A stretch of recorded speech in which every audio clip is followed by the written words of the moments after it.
a demonstration for the Vacuhand Pro Crane. The floor plate here sits just flat on the floor. It has cutouts for a pallet jack underneath the tower. You can use a forklift or a pallet jack to pick this up and move it around wherever it might need to be. On the front of the tower is the motor starter fuse disconnect panel. So what you will need to do is we have it wired to the pump. This wire will be here. You'll need to connect this to your building source, whether it be via plug or hardwire or however you would like to do that. You just need to wire this in to it. So you've got an on start button, an off stop button, and then a disconnect to be able to cut the power off there. Panel opens here, set for 480 volt 3-phase. On the back side is the vacuum pump. Vacuum pump is mounted to the tower on the back with this platform. This is your filter. Every so often you have 3 spring clips. At the beginning you need to check the filter.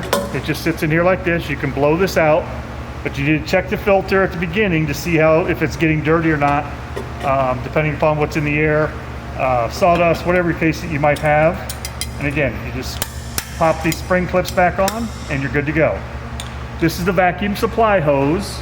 So this is a 2-inch vacuum supply hose that runs up along the arm and to the top of a lift tube. The black tube there is what's actually doing the lifting. So this is the vacuum hose running to it. The vacuum pump does have a muffler on it, so this cuts it down to under 72 decibels in sound. So if we come back around the back, this upper tower telescopes out of this lower tower. So when you receive it, this tower will be lowered all the way down into the lower tower. What you will need to do is these handles will be loose. You'll need to make sure they're loose and then take out this bolt that is located in the tower, and that is holding the upper tower and lower tower together. So you'll need to take tension off the upper tower by lifting up on the arm, raise it up, put the pin back in, and then tighten these handles down. What I like to do is to take one handle at a time, tighten it, and tighten it until you get the front of this upper tower sitting flush against the lower tower. And these, again, you just pull a handle out, you set it into position and tighten it again. Very simple to rotate to get it into position so you can get a good strong bite on this upper tower against the lower tower. So now on the arm, you have your inner arm and your outer arm. On the inner arm, there is a green block that holds against the shaft here. This green block holding onto the shaft is a tension device to slow down the inner arm movement.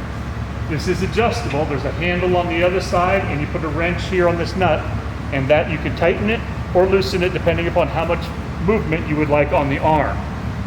There's also a leveling place here.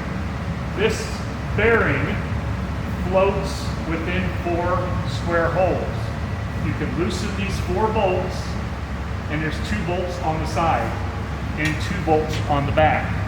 This allows you to push the bearing forward, push the bearing back, side to side to get the arm level. What I like to do is take the arm all the way out, let it be free, and then adjust slightly on those 4 bolts to adjust the level of the arm so it sits nice and smooth so it doesn't swing left or swing right.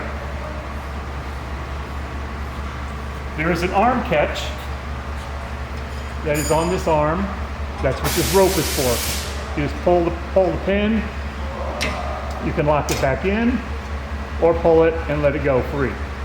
This is handy for if you're needing to move the crane around, or you're just wanting to store the unit away while not in use. Again, this is your lifting tube, and this is what's generating the lift. It's just a hollow, wire reinforced lift tube. The vacuum is captured inside of this lift tube and generates lift. You will see it will come all the way fully collapsed to probably about this position. You'll get about 60 inches of lift out of the unit. I'm going to turn the unit on so we can talk about how the operation is for the up and down movement. I'm going to hit the on button. And you can see the unit is going to lift up to a neutral position. That neutral position is set by this knob here. You turn it to the right to lower it, or you turn it to the left to raise it up.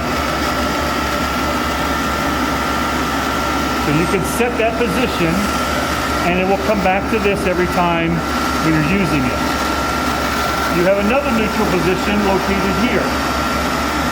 Again, turn it to the left to lower it, or turn it to the right to raise it.